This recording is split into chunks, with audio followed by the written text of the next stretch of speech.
It's 1968, heading off to take a look at college, and the music was blaring, and something called the White Album by the Beatles came on. And I remember there were some things about the Stones and Led Zeppelin and Pink Floyd, and even Elton spoke up a little bit.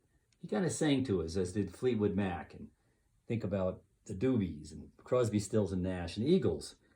And it was a remarkable time to think about two young guys, 38 miles apart in New York, had on Hudson River, had a chance to grow a future. So here it is, this guy named Greg. Yeah, Greg Little was his name. And I don't have a lot of pictures of him. I don't have a lot of stories to tell because I can't be there today. But I'm in Fort Collins, Colorado, and I'm thrilled to say I spent a little bit of time putting some things together. So I checked out who this Greg Little was because it's been too long since I've seen him. And I checked on the internet and I found out that he's actually got a Victory Baptist Church somewhere. And he's doing quite a job, I guess, in the South, kind of preaching the gospel. But maybe that's not him. So I looked a little further and I remember he'd become a superintendent. That's right, he's a superintendent someplace in Lexington, South Carolina. But God, it doesn't look like him. So I got thinking maybe there's some pictures I can find to tell a story about one of the greatest guys I ever got a chance to know. There he is, smiling as ever. Everyone's best friend. He even got a Coors in his hand, which is kind of nice because it reminds me of kind of where I live. Yeah, two guys about 17 years age, thinking about maybe dribbling a basketball someplace in Massachusetts. And there's this kid down the road from Nanuet. Yeah, Nanuet, that's what it was. He was a hell of a shooter. And he was probably the best recruit that year that came to Westfield State. And he went on and shot a whole lot better than the rest of us. And I remember he even got to start as a freshman against AIC. And if you look at that kind of score sheet, he was a freshman playing with some pretty amazing kids. And at the bottom, you see some slough-offs like the rest of us. Demetrius and Chauvin and Tierney and some of those guys who didn't quite cut the mustard. And I think about all the days in Davis Hall and how we kind of came together as three guys without a whole lot. And college kind of opened the world up to us. And from, bear ass contests and hallways to Mrs. Moran to all the good things that really happened to us in Davis Hall.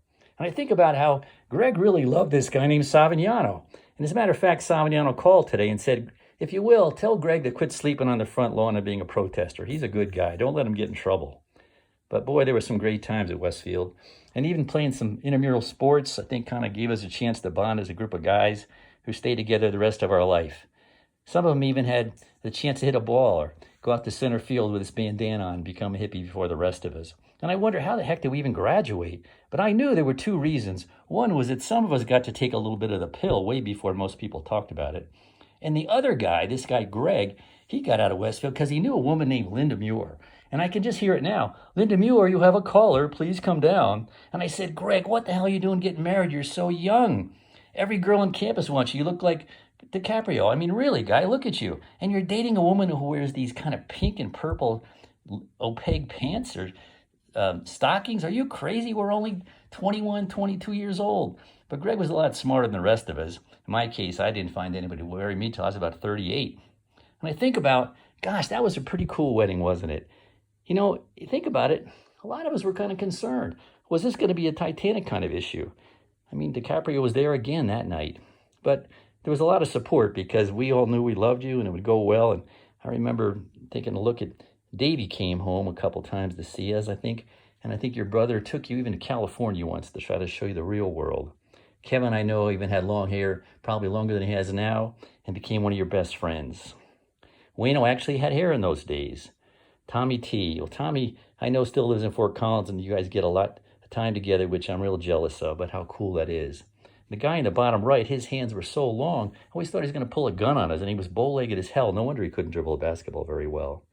But we grew together pretty closely, and it was such a thrill to be in your wedding. You even were in mine. But I worried because they caught this picture of you taking the loot out of the church, and I always wondered whatever happened to all that loot from my wedding. The best part of our wedding in many ways was that you got to hang out with all the guys. And it was like the first time it was a destination wedding in that we all got together. All of you had kids for the most part, and you had a chance to get away for the weekend. It was just a great honor for Barb and I to see all you guys together. And there is Schatz, who keeps it together with all his emails, as you well know. But one thing we knew is that Greg knew how to party. And after a few of those red cups went down, he'd even party a little bit more. And I think about, grandkids in the audience there. Think about old Pops. He knows how to play and dance. But, he even gets even a little crazier when he drinks a little bit more. I won't try to explain this picture. But there's Skippy trying to give you a hard time. And I think that might be Kathy on the bottom. Well, Greg, a lot of years went by, and boy, we didn't get many times together. But I know when I turned 50, you sent this album of music, and man, it really touched me because that music told the story of our youth, the kind of things we grew up together with. And, you know, if I had another brother, I wanted to be like you, pal, because you really gave me a lot of good juice. A longtime friend over 50 years, even though we don't see each other very often. The good news is I know you've got a lot of guys around you that really care deeply about you. And these two hoodlums here, I think, might even be with you today. But it's fun to see the Red Sox shirt is still there. I know you learned to play golf and got really good at it. And boy, I wish I could have putted around with you a little bit more. Only once did I get to do that. And that was when we got together. This might be even on your back porch. And you think about Kevin's there and Wayne and Skipper, Rooster, Ben Adams. We sure miss him. And Hackettson, I guess, is still doing okay. I know he's had some heart trouble recently, but it's great to see him in there as well. And Russ always pulls it together. I just can't make it out to see you guys, but I sure want you to know I'm thinking about you today. And as I think about, occasionally we got to stop in Simsbury to see you down there when I was coming from an airport or something like that. I always knew that the best stories you told were how much you loved your family. And Julie and Griffin, I only got to meet you once, and that was a sad story because I would wish I had more time to watch you grow up and see the grandkids, because I know what matters most to you, Greg. You only spoke best about Linda, loved your family most, and it was really a great honor to be one of your friends, to grow up through college and grow that experience. And I appreciate how you kind of keep us together now, taking a look at some of your Facebook issues. And it is interesting. There's the guy, I think, holding his finger up, and he only had one tooth. I don't know who the hell he is, but he was kind of a guy who was happy to be at Westfield and be with you guys. When I think about it, it all kind of comes to an end here today. We got COVID. We're trying to fight some of the storms and fires in Colorado. But I hope your family gets together. And I just want to make one point and say, pal, I love you. It's a great journey to come way back from the Hudson River, as we both did, and watch you play ball because you were amazing. And Linda, why did you make him quit that senior year? God dang it. So I'm just going to pull this to an end and say, Greg, if there's one kind of collage I can think about that always remind me of you, it's really about Chicken Little. And I never quite understood how a guy with such small hands could be such a goddamn good shooting guard who everybody loved, who could shoot the hoop really well, and made Westfield one of the best experiences I could have had. So as I kind of end this, I just want to say happy birthday, my bud. 70 is a great number.